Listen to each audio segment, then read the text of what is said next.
Matip ngaya pulih hai na hai. Bagi sendang bayo abreu am. Ki em news nam tam. Ya kitu bosong morway. Kumamia. Wat mudur li min em temian mea. Nam kumta ti mayai hapun sai so nap kin chong mea. Mea kertang complete. Tempat jing em jong ma. Incomplete. Ki khubor ka Batesi TV ka umdi bas nyambat penjaslian. Rupa Premium Meghalaya. Ka Northeast Conclave 2.0 ka balalong hakan riu tarik o rempang arajarar pun riu. Ka lalong ka bajob ha ka jetray lang bat ka The Nudge Institute ka balawanra lang yakin nong tho polisi ki Nongrep ki Shilem trikam bapau ha ka imlang salang. Bat ki nong yetray lang ban penne ya ka rep ka Riang. Bat ka jing penya ya ki marpo khendau lingba ki rukom trikam bala pelong da ka imlang salang. Ha ka sngis dang Jong ka ni ka jelang. U Executive Vice Chairman Jong ka RYSS. U T Vijay Kumar. U lamat pang halor ka rukom rep Pynroi. Ha ka ni ka jelang la sakhiru ya ka jingsoy ya ka letter of intent ha pedeng ka Sarkar Meghalaya bat ka The Nudge Institute. Banwanra ya ka jing yatray lang da ka jing sakhilang Jong u Managing Director ka The Nudge Institute u John Paul but u Principal Secretary ka Sarkar Meghalaya u Dr. Sampat Kumar. Ha ka jing yather yatai ha ka ni ka jelang ki lapan pau ya ka lenti rep ka ba pensyong nongrem ha ki nongrep ka jing yatray lang Jong ki Shilem trikam bat ki jing mi hadien habud na ka benta ka kamai ka ji ka jing penmi ya ka jing bam taymen bat ka jing roy jing san Jong ki khanaren. It is a pleasure to welcome each and every one of you to this auspicious program of the Northeast Conclave 2.0, integrating natural farming and natural resource management into economic inclusion of most included household. Jana Gana Mana Jinayak Jaya He Bharat Bhagat Jata Punjab Sindh Gujarat Maratha Dravida Uttal Banga Vindhya Himachala Yamuna Ganga Uchala Jalahitaranga Tava Shubhanaye Jage Tava Shubhanashisha Mage Gage Tava Jaya Tata Janagana Mandala Nayak Jaya He Bharat Bhagya Vidhata Jaya He Jaya He Jaya He Jaya Jaya Jaya Jaya He. Welcome to the Northeast Conclave 2.0. The conclave is co-hosted by Meghalaya State Rural Livelihood Mission, Meghalaya Early Childhood Development Mission, State Capability Enhancement Project, Government of Meghalaya, and the Nudge Institute, a long-term partner in Meghalaya Inclusive Development Journey. It is our pleasure to welcome you all to the second edition of the Northeast Conclave. We are honored by your presence and look forward to a day of insightful discussion and collaborative learning. To mark this significant moment in the Northeast development journey, we now move on to a tradition that symbolizes dispelling darkness and spreading knowledge. It is our honor to invite our esteemed guest, Shri T. Vijay Kumar, IAS retired, Executive Vice Chairman, RSS, to kindly come, sir, and take the dais. We also have with us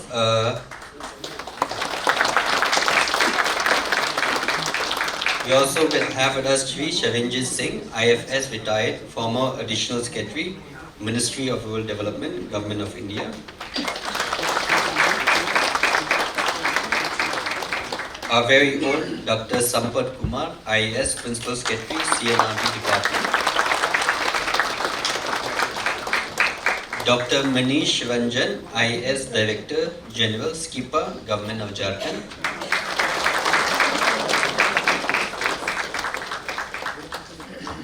and Srimati Subhashri Datta, Chief Executive Officer of AIC and Co. Madam.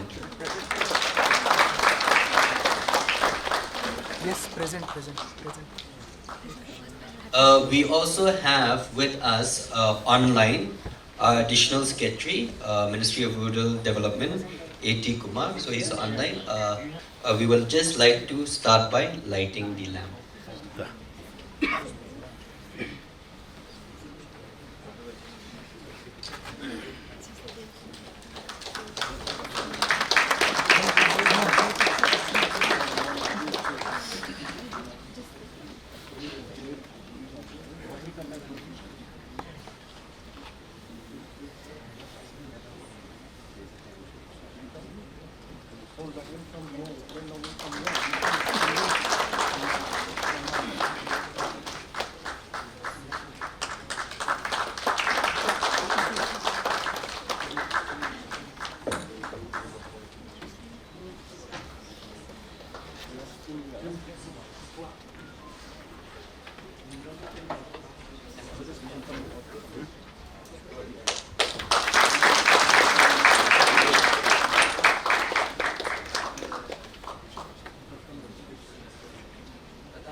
So please come. I think we also have a Madam GM from Nabat. Please, ma'am, if you can kindly come.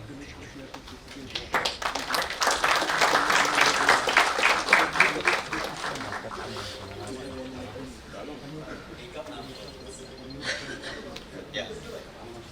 I request everybody to.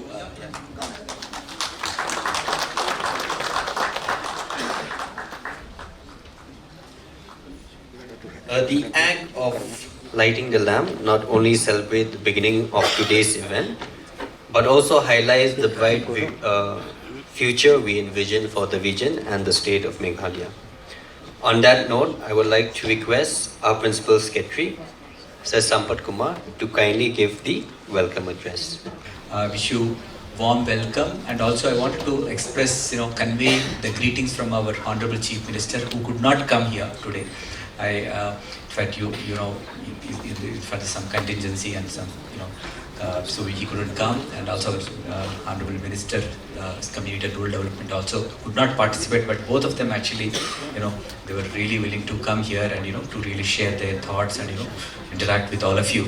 So this is a very, I think you all aware that today we are actually having in this convening, this convening is a kind of a knowledge sharing. How actually a knowledge sharing on a very important agenda that what all of us actually are going to sit together, listen to, especially Shri Vijay Kumar sir, who has been doing some amazing work. In fact, I think you all aware about his work. In fact, there is a he's the, I would say, the architect for National Rural Livelihoods Mission today.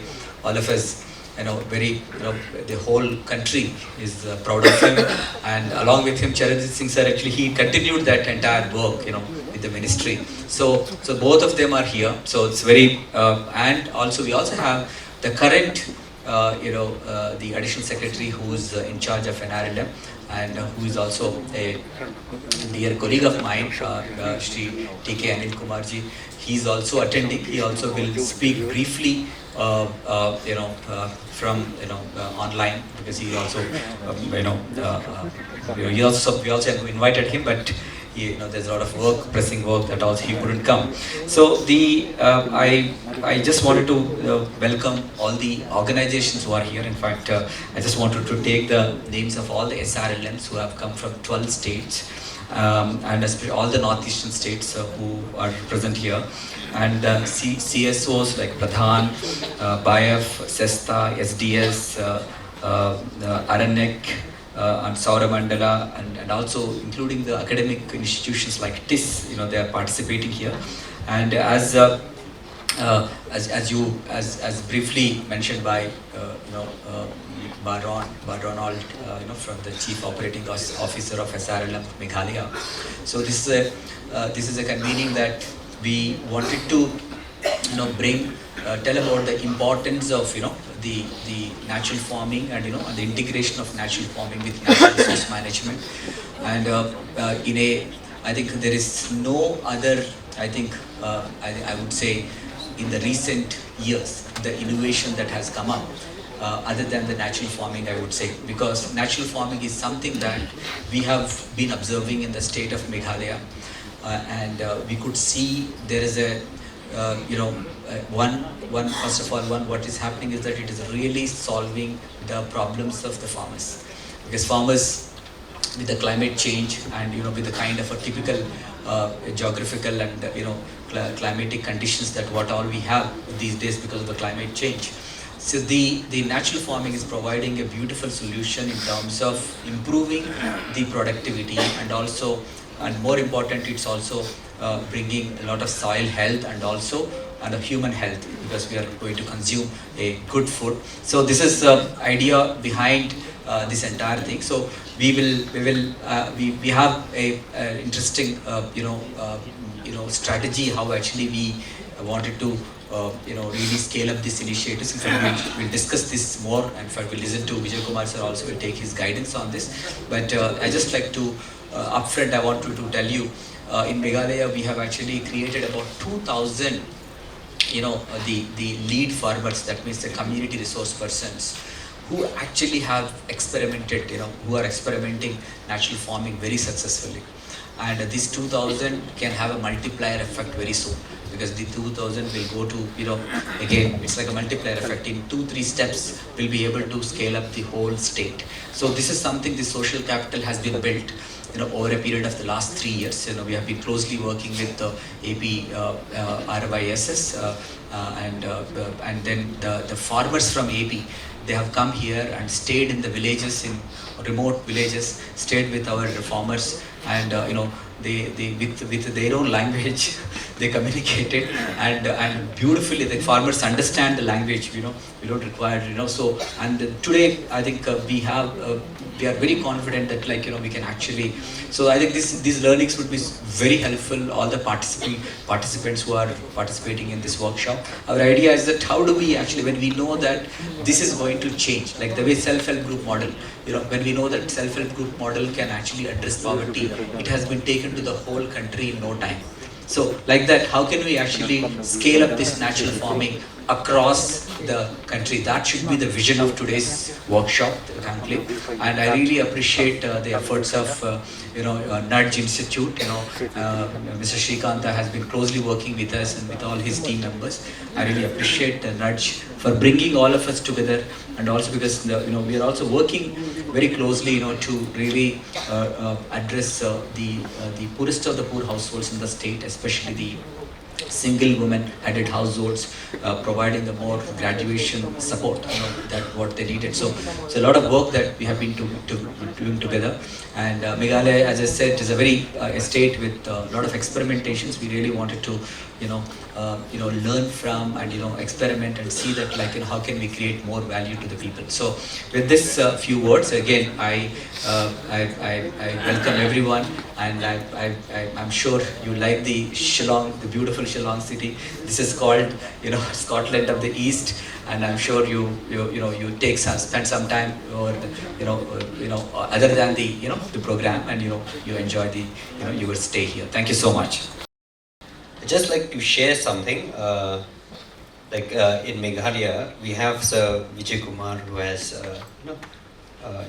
advocated for natural farming, and when Sir Sampat Kumar started talking about natural farming in Meghalaya, there was a lot of apprehension, even from the SRLM team.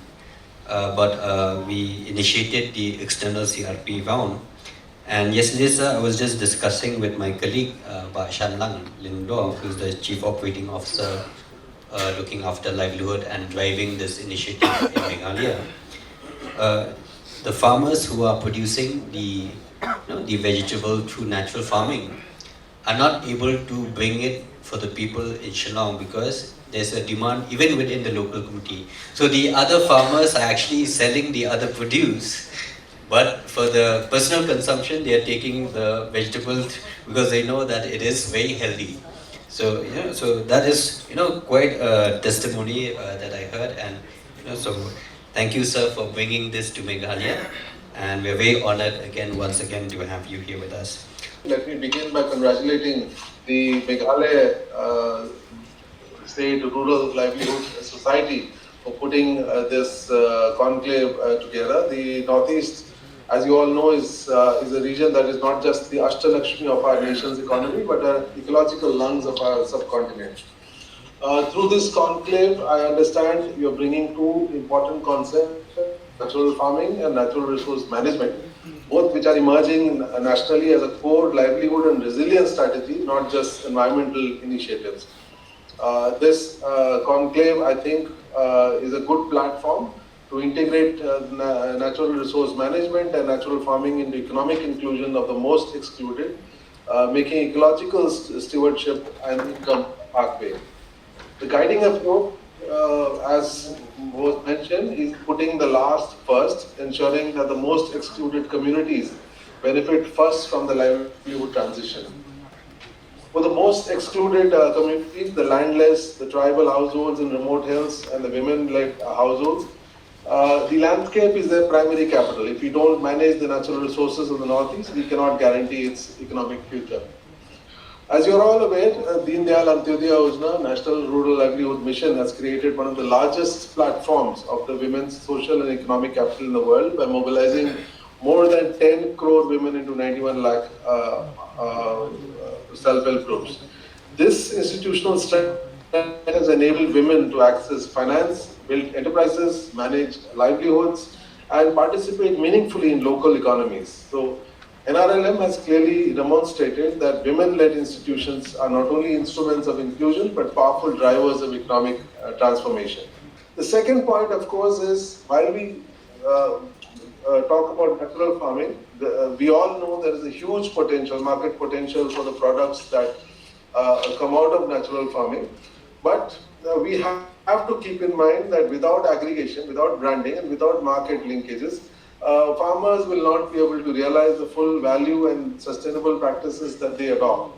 There is a need for us to look at what steps we need to take to do aggregation, branding, and market linkage. Of course, a lot of effort has happened over the last 14 years or so, but we have to take it to the next level, and I look forward to the discussions in the conclave and also from the SRLM as to how can we further improve aggregation, branding, and market linkage. Going forward, when we are talking about rural prosperity and resilience, these are components that we need to have a great focus on.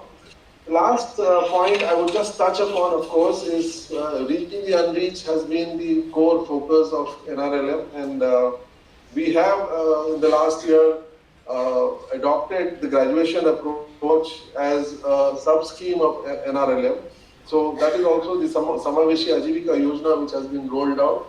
That is also a component that we have to keep in mind. The unreached the needs of the unreached are addressed. The Northeast has the potential to be a pioneer in regenerative agriculture. You have the traditional wisdom, you have the community spirit, and now you have the robust policy backing of Government of India. Let this conclave be the start of a new chapter where natural farming and NRM become the economic armor of Northeast. Thank you very much, madam. Moving on, I would like now to invite John Paul, the Chief Operating Officer of Nudge Institute, as well as Bashanang Lingdo, the Chief Operating Officer, Livelihood for Meghalaya, to kindly facilitate the guests.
We now want to launch a compendium of the various initiative which has been done by the Meghalaya State Rural Livelihood Society in convergence with various partner organizations. So I'd like to invite again on the dais additional secretary, Sir Ravinder Singh, if you can kindly come. Sir Sampat Kumar, Principal Secretary. Dr. Manish Ranjan, Director General Skipper. Madam Shubhashri Datta, Chief Executive Officer, General Manager from Nabad. Ma'am, if you can come.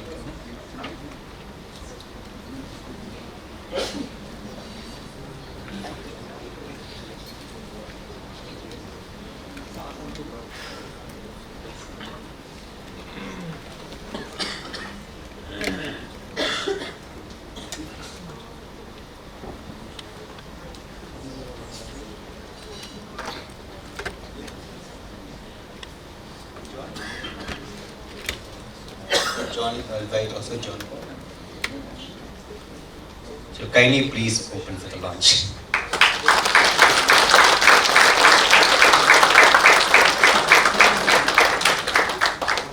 Thank you. We have another segment of today's program.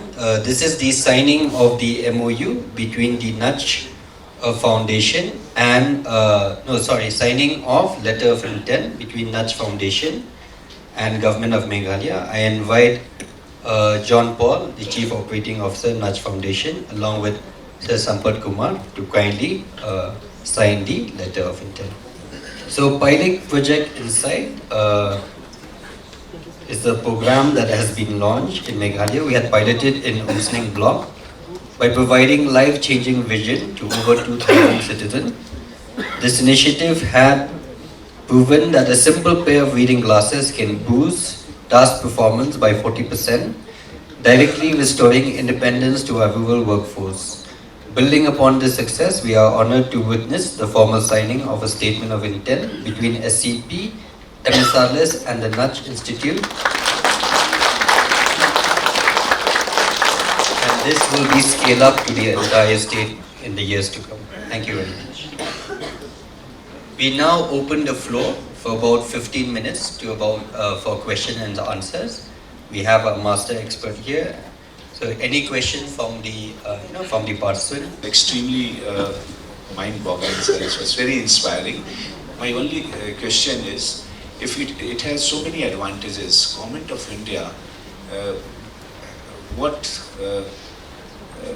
is the this thought of Government of India on natural farming and how they are going to support to states, or what is their plan for next 3 to 5 years, sir? Thank you, sir. Yeah, this is not something only for 3 to 5 years. This is for the next 20, 30 years. So, Government of India in 2025 launched the National Mission for Natural Farming. So that is a culmination of a lot of research by Government of India on the different forms of farming. So, Government of India is convinced that this is something which needs to be done in every state. So this has been launched in 2020, November 2024 cabinet approval. So it's a very new mission. So all the states can actually take advantage of this. See, it's like this. Okay, let me tell you. It's like riding 2 horses. Okay, not easy. So till this becomes the mainstream, so the ministry has to support both. So it's a very schizophrenic life. Because morning they'll say use urea, evening they'll say don't use urea.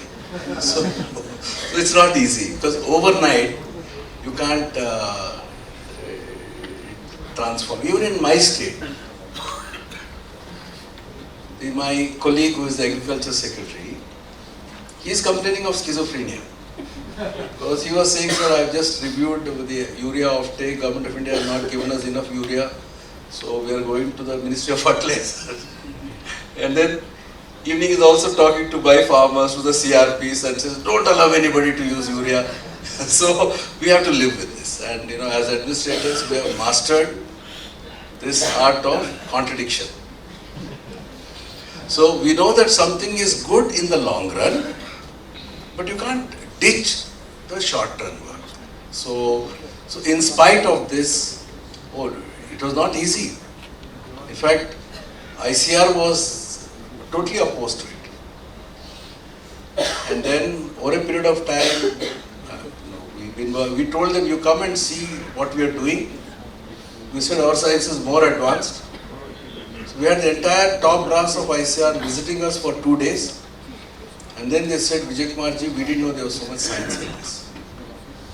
So it's it's not easy, and food security always, they'll say we're importing wheat, PL 480, so suddenly they'll go back to that. So it's not been easy. So in spite of that, really kudos to Government of India for taking this first step. Thank you, sir, for the presentation. It was very insightful. My name is Devang Bhandari. I'm a Global Sustainability Partner at KPMG. In fact, one of our own pillars is Regen Agri, and today you've given us a mission, so thank you very much. I think we are going to go with natural farming for sure. Two-part question. One is, has there been any experimentation done with AI to see if we can accelerate the cycle? One. And second is, where can CSR catalytic capital come in to support scaling up of this initiative? Okay, I'll answer the CSR part. So, AI, you saw my reaction. So, CSR can definitely do this. In fact, we have the Oberoi group of hotels who have come forward to take it up in Rajasthan. In fact, the chairman of the group spoke to me and said, how can we work with you in this? So, this will spread. And coming to artificial intelligence, I'll reserve my comments, except to say that it's a tool. So please be conscious of that. And I've seen the kind of advice that comes when I type natural farming into that. Anybody follows that advice will die. So we are working with University of Munich and IIT Madras. It's a long term, it's not happening overnight. So, as they call the ontology. So that the knowledge which gets into this should be thoroughly vetted from a natural farming lens. As I told you, the science of natural farming is an emerging science. The mainstream science goes counter to this. So now imagine a artificial intelligence bot let loose. So what will happen? It will be garbage. So one has to be very, very careful. It has potential, but how you do it is very critical. Yeah. Thank you. So may I also take part? Yeah. I'm Mr. Saibon, Joint Director Agriculture. So I'm also a student of soil science. Yes. So what I've seen in your presentation, it is very visionary, sir. If we can do by natural farming only, means the future of the world, okay, it would be very good for sustainability. No, what's so your those question? issues, What's your question? those issues need to more be in defense of what you're doing, but what's your question? So my question is, I think we need to think more. Like suppose the seed chain, the seed producing, how will we distribute the seed, like to meet the required consumption of India, like in terms of paddy, in terms of food grains and all. So whether there is any like programs or like a future plan, how we are going to meet the seed requirements and other inputs through natural farming. Yeah, thank you. I would actually strongly recommend that all the agriculture officers practice agriculture first. Then you will understand how to work with the psychology of the farmer. How are we able to convince farmers that don't do monocrop, do crop, diverse crops? It is not difficult. We should not blame the farmers. So I find in my own state, the agricultural officers are not doing farming on their own. And then we are advising farmers. That's a contradiction. So once you ask every agricultural officer in Meghalaya, can you do at least half acre of farming? On that basis, you advise the farmers. Then I'll see merit in what you are saying. Yes, madam. Hi, so my name is Rupshita. I'm also part of the KPSC CSR. My question to you is, we as consumers, we only eat chemical crops and chemical-led food. So what is your strategy to make this mainstream, and how do you do market linkages for these farmers so that it reaches all strata of consumers? Because right now when we talk about organic food, we only see a section of the market to provide that. So though there is so much work that's happening and farmers are transitioning from chemical fertilizer to natural fertilizer, and there is no doubt that that should be the process, that should be the mechanism. But how consumers can benefit out of it?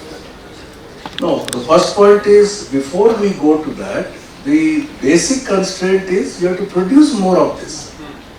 So instead of that, you are focusing on marketing. And that's the problem I am seeing.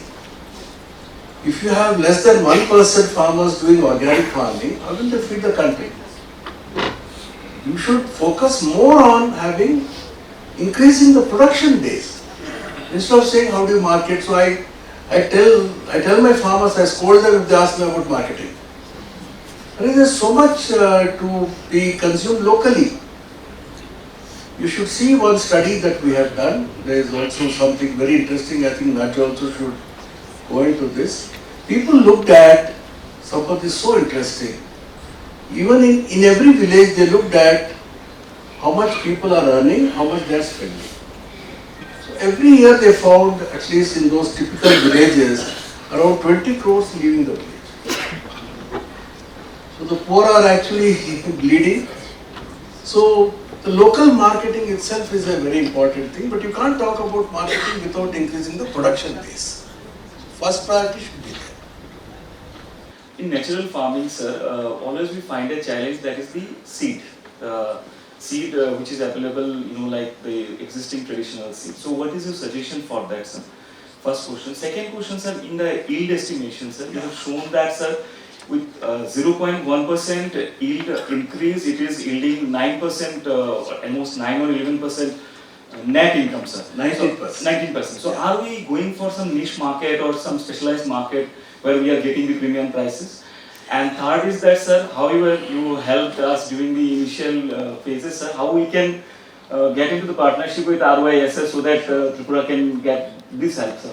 Sir, for your kind information, sir, out of our 5 lakh SHG women, sir, 3 lakh we have covered under the agroecological practices. Wow. So all the practices we are doing, like using the seed, corrections, and the using Jeevamrit and all these things, sir.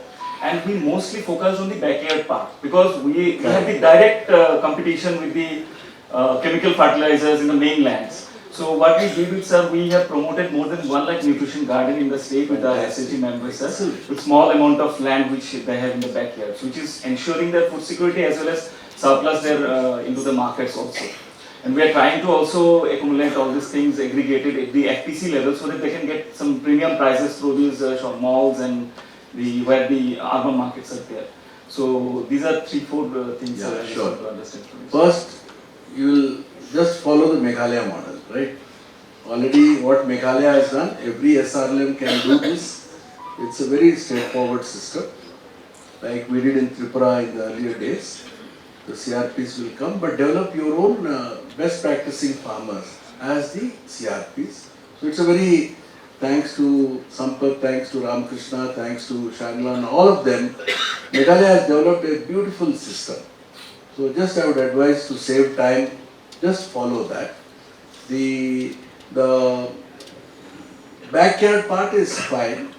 and definitely we can extend the same. As far as seeds are concerned, we don't give any restriction. They can use any seed, but कुछ भी use करो यार, because 99% is market seed only. How can I fight that?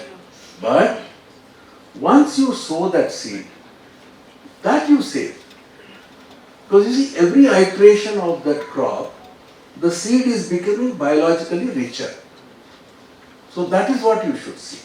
Don't worry, whatever seed there, our farmers are also buying seed from the market. But by second year, we are saying, now you keep this seed. So every year the seed becomes biologically richer and richer. So don't have to worry too much about what you can't change. Hello sir, quick question. So I'm Gitanjali, I work with the Nudge. I'm actually right now working on a whole village integrated development model. So my question was on the schizophrenia part, sir. The recent budget, right? The subsidy which is coming under the Ministry of Chemicals and Fertilizers is about 1.71 lakh crores. Now that is higher than the entire Ministry of Agriculture ka budget, which is 1.63 crores, 63 lakh crores. So while on one hand we are saying, natural farming, all of that, we're also signaling saying, hey, there are these chemicals and we are subsidizing them heavily. What are we doing to create a bio-input boom? Something similar to that, lack of a better word, that's why I'm calling it bio-inputs. But what are we doing on that? Because right now for the farmer, the convenience, availability of a bio-input is the issue because of which adoption also fails, right? Okay, I will not discuss the schizophrenia part, but when you talk about the bio-input part, that's also a wrong statement you have made. It's like putting the cart before the horse. If you don't have farmers practicing natural farming, why will they go for bio-inputs? So that's a mistake that everybody is saying. Well, a bio-input shop laga do. No, that's wrong. No, these could be local bio-inputs, sir. It doesn't work. Local. It is, you have to work with farmers, bring that change, and see those bio-inputs that we are trading the Meghalaya farmers, they can do it by themselves. Only a small number. So start with the foundation. The foundation is not bio-input shop.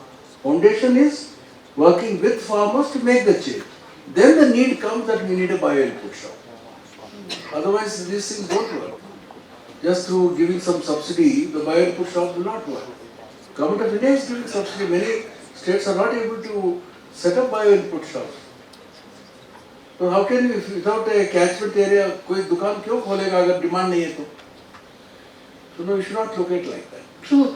I mean, in some of the on-field experiments that we were doing, or when we were talking to farmers, for them to start doing regenerative agriculture, many farmers came back to us saying, we do not have livestock with us. You're asking us to make a Ganaji Bamrit or a Jivamrit or a Dashparni Kashaya. We don't have these things. So maybe what about doing it at an SHG level or something where the convenience of it could be brought to a farmer? Sure, there are many ways of doing things. So spend more time with Meghalaya people to understand how they are solving these problems. Thank you, sir. Very good afternoon to sir. Myself, Riang, I came from ITC. Actually, I look the CSR operations of Northeast. So basically, sir, during the aspirational district program, when it was ongoing at district level, we had worked on natural farming. That was also our pilot at that time. And now we are in Sikkim, Meghalaya, Assam, Tripura, and Nagaland. So we are also promoting the natural farming with farmers. So sir, one thing I actually pointed, you told there are 60 kind of nutrients that the plants need, but we train farmers, sir. We basically leverage the leaf color charts from several departments like KVK, and we train the farmers how they will use that leaf color chart to use less fertilizer or how to minimize it time to time, and after some time they will go to natural farming. So sir, is there any manual like leaf color chart, like what are the nutrients that are useful for farmers so that we can convert it into the See, the nutrients you are talking about, maybe nitrogen. I don't know how many nutrients are you talking about. All of them are not reflected in the color. It's a wrong notion. So most probably it is just to tell them don't use too much nitrogen. That's the color chart. Color chart is also misleading. So the best test is the bricks test. Look at the health of the plant with that. If that health is good, that means it's getting all the nutrients. No thanks to you or the KVKs. Plant is more intelligent than us.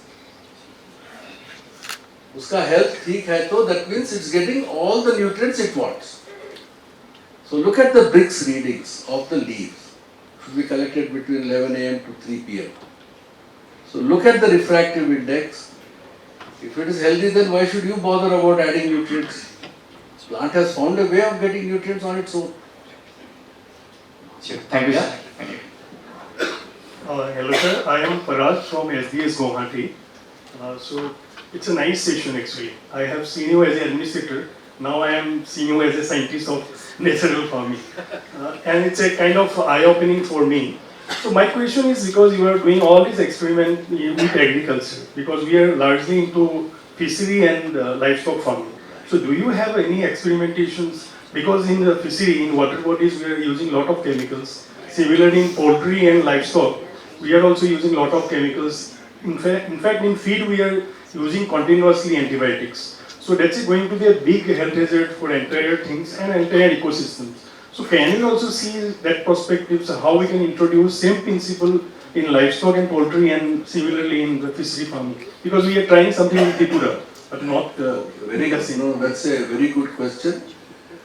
Frankly, we don't have the expertise, but what we do know is the animal husbandry also, especially around the dairying, the science is totally wrong.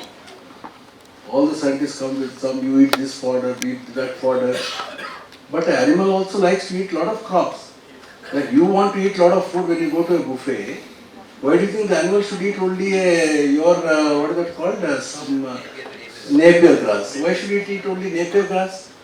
So through this pre-monsoon dry sowing, we have 30 different crops on ground. So the animals graze, it's like a virtual buffet for them every day. So the animals are healthier, the milk yields are higher, and something which came to me accidentally, this farmer told me that her cow had a conception issue. The doctors gave up, but once she fed this 30 different crops ka diet, conception also happened. So we'd be happy, we don't have that expertise. But if you are interested in learning more, you come and spend time with us. Or in Meghalaya. Meghalaya is anyway, because if you can't, all of you can't come to Andhra Pradesh, Meghalaya is the best training ground for you. Because sir, fishery also a lot of chemicals are using, like nitrogen, Yeah, fertilizer. And if you see the quality of fish which is doing in the inorganic farming and the organic farming. I agree with you, but we are not doing much, but thanks to you, I'll also start thinking about it.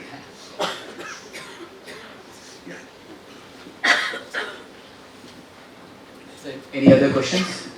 Otherwise, we can. But I just wanted to conclude, this session. In fact, masterclass of ourselves. In fact, such an amazing thing. In fact, Sir is my mentor. I was actually, in fact, he has taken me to UP, to start the SSG program, way back in 2007. And before that, I worked with him in AP as a project director of. Before, the NRLM. It's called AP Rural Poverty Reduction Project. So what I wanted to say is something that a few things I want to share, like all of you are seeing lesson, but I wanted to tell one point where how, this program, this kind of innovation like self-help group, the model for poverty reduction, how it has been scaled up. If you look at that one, basically there, you need a sensitive support organizations. So basically CEP was created in Andhra Pradesh as a sensitive support organization, later on NRLM at national level. If you have a sensitive support organization, you can actually really provide the kind of support that is required for the people. So that's where CEP was successful. sensitive support organization first, with a lot of motivated development professionals like all of us, will go and, solve the problem of poverty, and then thereafter identifying, the activists, like active women, like the way we have seen that, Kong that who has presented here, active women within the community. When you have that active, identify those active women, active members, and then empower them, then they will take this to the next scale. So basically it's a 2 levels of a process, or 3 levels I would say. Sensitive support organization, a committed, developmental workforce, and then you nurture that social capital, we call it like community resource persons, and then the change is possible.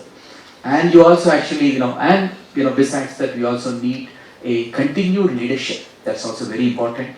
I think that if you put that continued leadership, like you have been seeing, like you can see a tremendous change that we can see. I think with this session, I think again we are reminding of the principles that actually we have been actually practicing, just like to all of us to reflect. And when we go back, I think how actually we can really take this to the next scale, because this is the next greatest innovation and the work I think for the world to really replicate and our practice in their own way, because there is no other way actually we can address the climate change. There is no other way we can also address the livelihoods. This is a beautiful model that has been created, which provides livelihoods and in fact more better livelihoods, healthy livelihoods I would say, as well as it also protects the environment. So I'm very happy to listen to and learn from Sir's lecture, and in fact I hope we'll have further sessions are there. We'll discuss more during those discussions. Thank you very much. Sir. So we now conclude that phase of the program. We will move on to the panel discussion. I now invite my colleague, Michelle Moment, to kindly take over. So as we have seen throughout the morning, scaling a mission as vital as natural farming requires more than just policy. It requires a powerful convergence of the state, the private sector, and most importantly, the people of Meghalaya, the people of Arunachal Pradesh, and every other state. So to explore this further, we now move into our fireside chat on public-private people partnerships.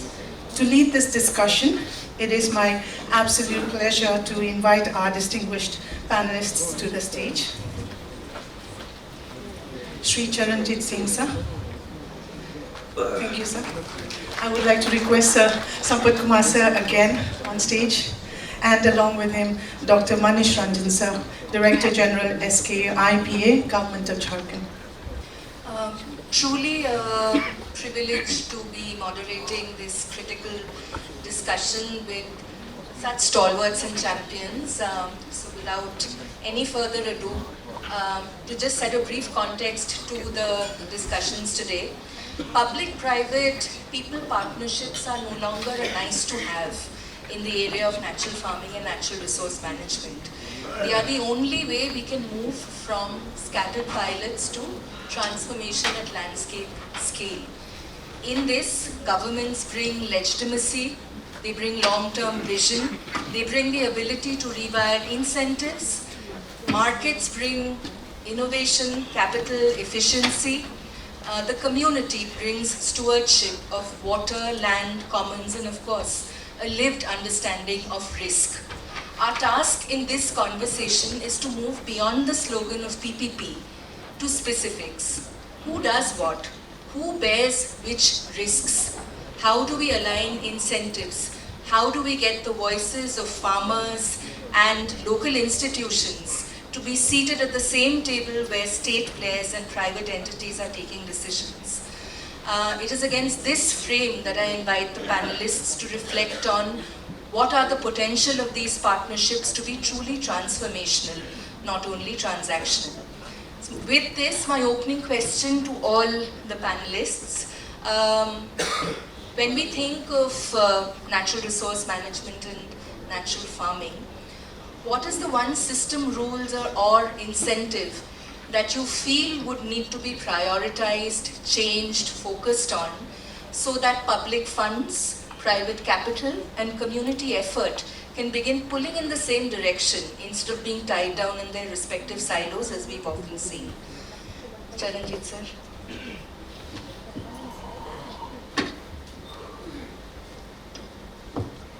No, I think there has been a great master class. So after that, it's very difficult to add something more to that, what needs to be done. But that is a challenge for the whole panel, I think. So I will just change the whole context. So I will give you one example. I think there are many learnings in that, so the audience can learn from that, that how the things succeed in a particular scenario. So what I'm going to tell you is one story I read in a paper just last week. That is about the honey cultivation in Punjab. So you know that the area of Punjab is hardly 1.5% geographical area, I'm saying. But the honey production there is 14%. That is third in the country. That out of the 1.5 lakh ton total honey production, around 14% honey is being produced from one state. So that is and what they are doing, so very systematically they have gone into apiculture. And how they did, the Punjab Agriculture University started working on that. First they selected that what is the Apis mellifera, that is the most suitable in that local geography. So they worked on that. Then they looked into that honey is only one thing. There are so many things which comes from the honey. So I will just name a few. Bee wax, royal jelly, propolis, bee pollen, bee venom. So there are so many things there. So they started focusing on that.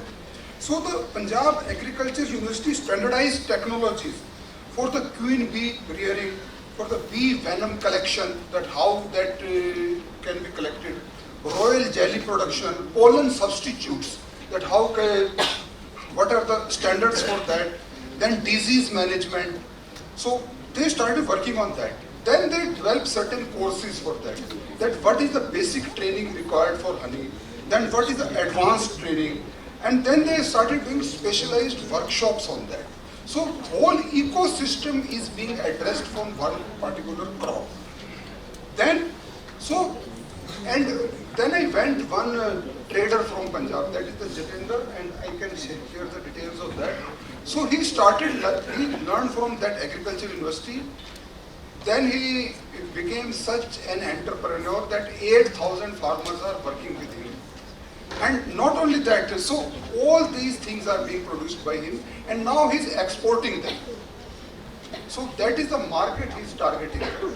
And then he said that not only that, he went to foreign countries like Hungary, Slovenia, etc. He learned more from that we are not doing anything.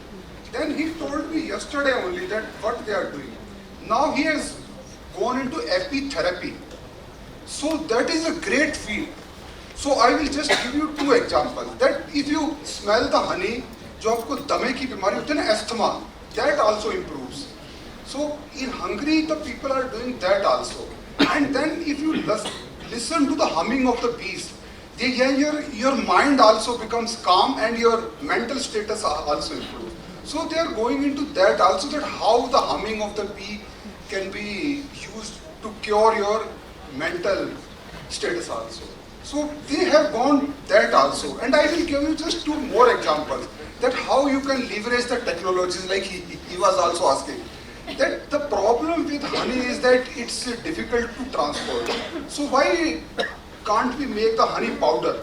So people have gone into that technology also. They have made the honey powder also. Then now the people are very health conscious also. So the next stage is that we are producing untouched honey. So they made the box like that, so you don't need to touch the comb also. So they just open the tap and then they collect the honey. So I'm just giving you one scenario. I think many questions will be answered in that.